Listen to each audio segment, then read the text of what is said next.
Al-Miqdad ibn Amr, le premier cavalier de l'islam.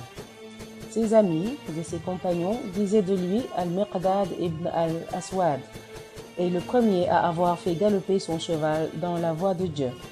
Ce fameux Al-Miqdad ibn al-Aswad n'est autre que notre héros, Al-Miqdad ibn Amr. Lors de la période pré-islamique, il était un confédéré, calife, d'Al-Aswad ibn Abd Yahoud, qu'il avait même adopté. C'est pourquoi on le surnommait Al-Miqdad ibn al-Aswad. Mais il fut rattaché à son vrai père lorsque fut révélé le verset interdisant ce type de filiation. On l'appela alors Al-Miqdad ibn Amr. Al-Miqdad embrassa l'islam assez tôt. Il fait aussi partie des 7 compagnons ayant affiché publiquement leur islam et qui durent, par conséquent, endurer la souffrance et le supplice imposé par les Qurayshites. Il devint un exemple de courage pour les hommes qui l'entouraient. Son attitude lors de la bataille de Badr restera dans les mémoires de tous et de tout à jamais. Il fit preuve d'un acte de bravoure inestimable.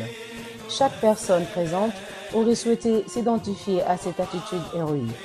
Abdallah ibn Mas'ud dira « J'ai assisté à une déclaration faite par Al-Miqdad, et certes j'aurais préféré en être l'auteur que de recevoir les plus belles compensations du monde. La bataille de Badr laissait présager des conséquences terribles pour les musulmans, puisque l'armée quraishite était venue avec toute sa puissance de frappe, sa détermination et son orgueil. Quant aux croyants, ils étaient peu nombreux et n'avaient encore jamais livré de grandes batailles depuis l'avènement de l'islam. C'est pour eux une nouvelle expérience. Le messager de Dieu, sallallahu alayhi wa sallam, voulait sonder la foi, la détermination et la combativité de ses compagnons. La question était de savoir s'ils étaient prêts à se battre contre cette armée implacable. Le messager de Dieu, sallallahu alayhi wa sallam, consulta alors ses compagnons. Ces derniers savaient que si le prophète sallallahu alayhi wa sallam souhaitait entendre l'avis de chacun d'entre eux, c'était pour connaître leur position réelle. Si l'un de ces hommes venait à s'opposer à la tendance générale ou au consensus, le prophète sallallahu alayhi wa sallam ne lui tenait absolument aucun grief. Al-Miqdad redoutait de voir certains musulmans éprouver des réticences vis-à-vis de cette bataille. Il voulait donc être le premier à parler afin de sensibiliser les musulmans. Mais avant même qu'il ne prenne parole, Abu Bakr commença à s'exprimer et à dire des choses très positives. Ensuite, c'est Omar qui parla pour motiver les croyants. Rassuré par tout ce qu'il venait d'entendre, il s'avança et dit « Ô messager de Dieu, va où Dieu te guide, car nous serons à tes côtés. Nous ne dirons pas ce que les enfants d'Israël ont dit à Moïse. Allez combattre, toi et ton Seigneur, et nous attendrons ici. Mais nous te dirons plutôt, allez combattre, toi et ton Seigneur, et nous combattrons à vos côtés. Par celui qui t'a envoyé avec la vérité, si tu devais nous conduire à Bark al-Himad, nous combattrions à tes côtés jusqu'à ce que tu y parviennes. Par Dieu, nous combattrons en nous postant sur ta droite, sur ta gauche, devant toi et derrière toi, jusqu'à ce que Dieu t'accorde la victoire. » Ces mots eurent un effet positif sur le messager de Dieu, sallallahu alayhi wa sallam, dont le visage s'illumina en laissant apparaître un grand sourire. Avec ces quelques mots, Al-Miqdad réussit à créer de l'enthousiasme chez les combattants musulmans. Ce fut un exemple à suivre pour qui voudrait s'exprimer en public ou se montrer convaincant. Ces mots qui avaient fusé de la bouche d'Al-Miqdad allèrent droit au cœur des croyants et produisirent leur effet immédiatement. En effet, le chef des Ansar, Saad ibn Mu'adh, se leva aussitôt et dit « Ô messager de Dieu, nous avons cru en toi et témoigné de la véracité de ce que tu as apporté, et nous avons pris l'engagement de t'obéir. Agis donc selon ta volonté, car par celui qui t'a envoyé porteur de la vérité, si tu nous demandais de traverser la mer, si tu y plongeais, nous y plongerions à notre tour, tous sans exception. » Rencontrer demain l'ennemi ne nous répugne pas. Nous sommes tenaces dans le combat. Peut-être Dieu te fera-t-il voir ce qui rafraîchira tes yeux. Mène-nous donc avec la bénédiction de Dieu.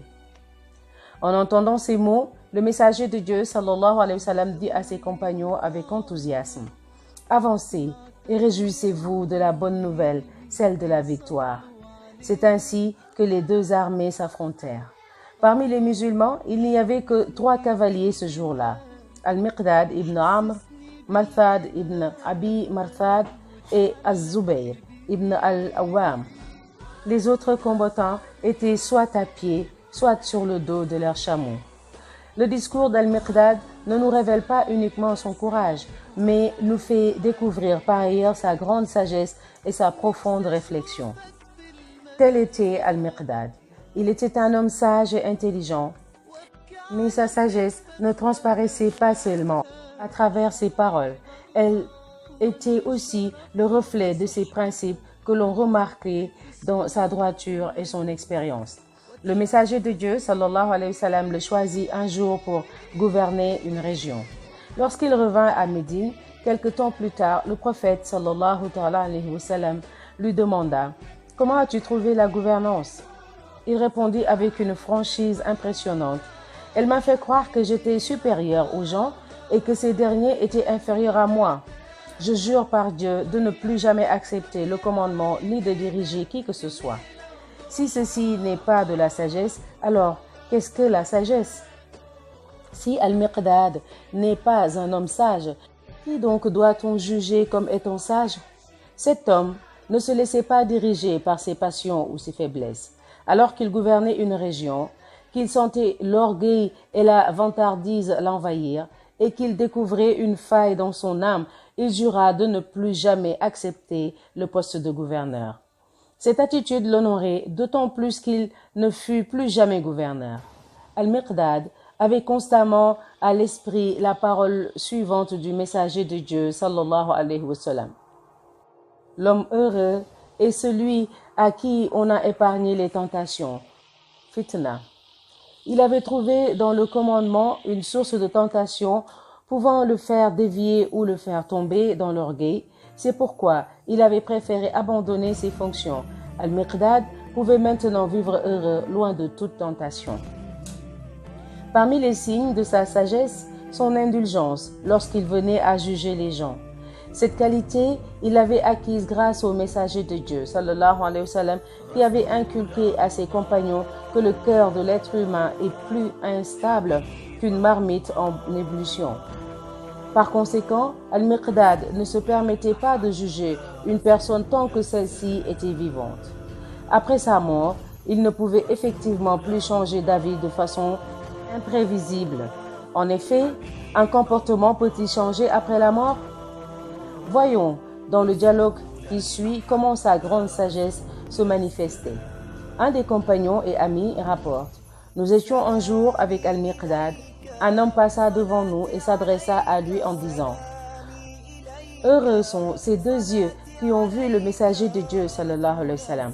Par Dieu, nous aurions vraiment souhaité voir ce que tu as vu et vivre ce que tu as vécu. » Al-Miqdad se tourna alors vers lui en rétorquant: « Qui oserait souhaiter voir quelque chose que Dieu lui a caché? » Est-ce que celui-ci sait quelle aurait été son attitude en rencontrant le prophète sallallahu alayhi wa sallam? Sachez qu'il y a des gens que l'on connut et que Dieu mènera pourtant en enfer. Ne devriez-vous pas plutôt louer Dieu pour vous avoir épargné un sort identique et pour vous avoir donné la foi en votre Seigneur et votre prophète dès votre naissance? Quelle sagesse! Tous les musulmans qui aiment Dieu et son messager, sallallahu alayhi wa sallam, auraient souhaité vivre à son époque et le voir.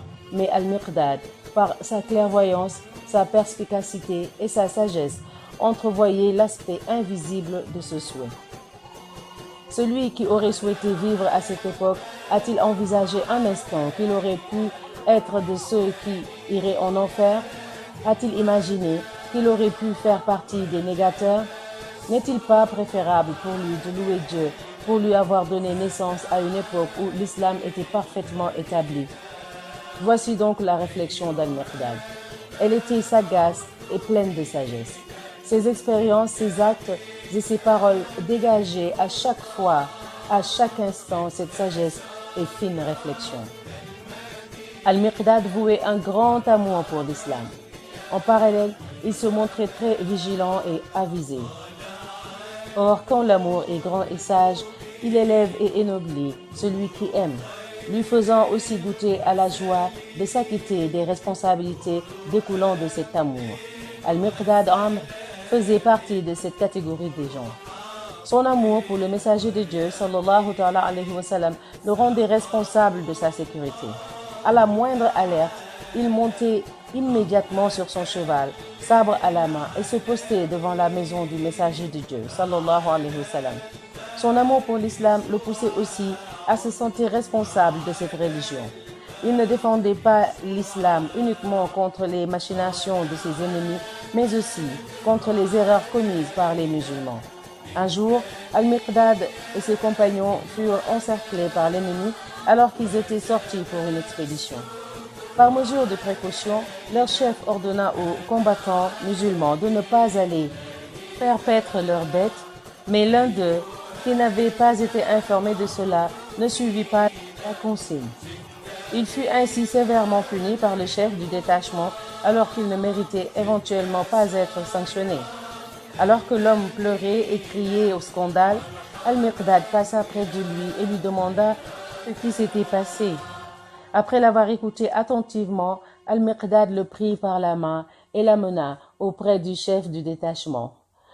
Après un long débat, il réussit à le convaincre de son erreur et lui dit « Maintenant, laisse-le se venger de toi. » Mais l'homme préféra lui pardonner. Heureux du dénouement de cette affaire et du fait que l'islam avait donné autant de fierté aux croyants, Al-Miqdad dit « L'islam restera en situation de force tant que je serai en vie. » Tel était le souhait d'Al-Miqdad. Veiller à ce que l'islam reste fort tant qu'il est vivant. Il s'appliqua à faire de ce souhait une réalité au point que le messager de Dieu, sallallahu alayhi wa sallam, dit de lui « Dieu m'a ordonné de t'aimer et m'a informé qu'il t'aimait. » La prochaine lecture se fera sur le récit de Saïd ibn Amir, la grandeur sous les vêtements en lambeaux, Inch'Allah.